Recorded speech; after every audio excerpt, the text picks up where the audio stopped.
Hello and welcome to Matt Loves Eurovision. It's my Eurovision 2026 Top 35 countdown. It's place number 12, Italy, Sal Da Vinci, per sempre. Please do click the subscribe button, ring that notification bell and like, share and comment below. It's our penultimate Big Four or automatic qualifier in my countdown, and it's the most recent of the Big Five, the Big Four, to have won the contest back in 2021. It's Italy. And in fact, since their return in 2011, Italy's results have been consistently excellent. It's 10 years, in fact, since they had an entry finish outside the top 7. So their artist this year, Sal Da Vinci, has much to live up to. Fortunately, he's not exactly lacking in experience. Sal Da Vinci is the professional name of Salvatore Michael Sorrentino, who is technically a New Yorker by birth, as his parents were on tour in the US when he was born. His father was a singer and an actor. He is, though, a true Neapolitan, and he's particularly known for Canzone Napoletana, Neapolitan song. Now, as well as being a singer, he's also a songwriter. He's is or has been a TV host, and further back in the past, he's been an actor, and he's also performed in musical theatre. At the age of 57, he is the oldest lead artist in this year's contest. It was third time lucky for him at the Sanremo Music Festival. He came third in Sanremo in 2009. He came 10th just last year, and this year he got his win. He accepted the invitation as winner to represent Italy at Eurovision. Now, his winning song, Per sempre, is about long-lasting and universal love, eternal love. He's in a good place to sing about that because he's had a very long marriage and he's also a father and indeed a grandfather.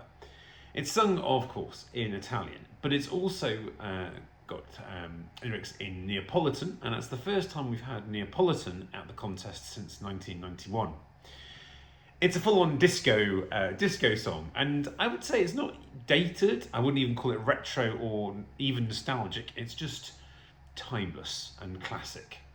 Now, Sal is one of quite a few composers of the song, and there are some young people amongst that group as well, and his son is one of the song's producers. Now, I think there's a real charm to this, and he himself, as you might expect, is a confident and engaging performer. It's definitely catchy, it's got good vocals, ultimately very enjoyable, and just feels, as you might expect, very Italian. Now, the scoreboard app is perhaps a little bit lukewarm to this. It's a mid-table, it's not bad, but I get that the scoreboard voters tend not to go towards this sort of thing quite as much, and by male solo artists.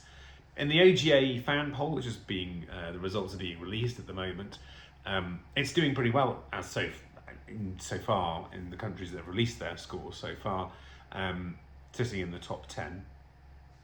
Perhaps more visibly, it is getting chart success, obviously in Italy, but also in some other countries as well. And at number 2, he's reached number 2 in the Italian charts, which is actually his highest charting entry in his career.